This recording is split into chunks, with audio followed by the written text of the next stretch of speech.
జై జాను కోసం ఒక డైమండ్ నెక్లెస్ తీసుకువస్తాడు. జాను నీకోసం ఏం తెచ్చానో చూడు అని జై ఆ డైమండ్ నెక్లెస్ని ఓపెన్ చేసి చూపించగా, వావ్ డైమండ్ నెక్లెస్ జై సార్ ఇది నా కోసమేనా, చాలా బాగుంది సార్ అని జాను చాలా చాలా సంతోషపడుతూ ఉంటుంది. జాను నీకోసమే ఉండు, నా చేతులతో నేను నీ మెడలో వేస్తాను అని జై ఆ డైమండ్ నెక్లెస్ని జాను మెడలో వేయటంతో జాను చూసుకొని చాలా చాలా మురిసిపోతూ సంతోషపడుతూ ఉంటుంది. జాను అలా సంతోషపడుతూ ఉండటంతో జై కూడా చాలా సంతోషపడుతూ ఉంటాడు.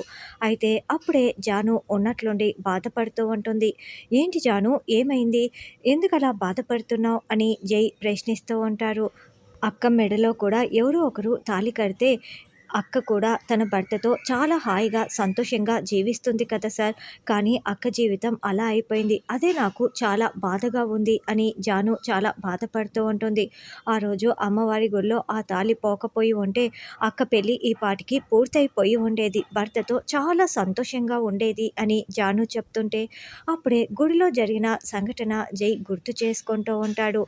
సిద్ధు తాళి తీసుకుంటున్నప్పుడు జై చూసినట్లు మనకు చూపిస్తూ ఉంటారు. అసలు ఆ సిద్ధుకి ఆ తాళికి ఏదో సంబంధం ఉంది. ముందు సిద్ధుని పట్టుకుంటే ఈ సమస్యకి పరిష్కారం దొరుకుతుంది. ముందు సిద్ధుని పట్టుకొని మొత్తం నిజాలు తెలుసుకోవాల్సిందే అని జై అనుకుంటూ ఉంటాడు.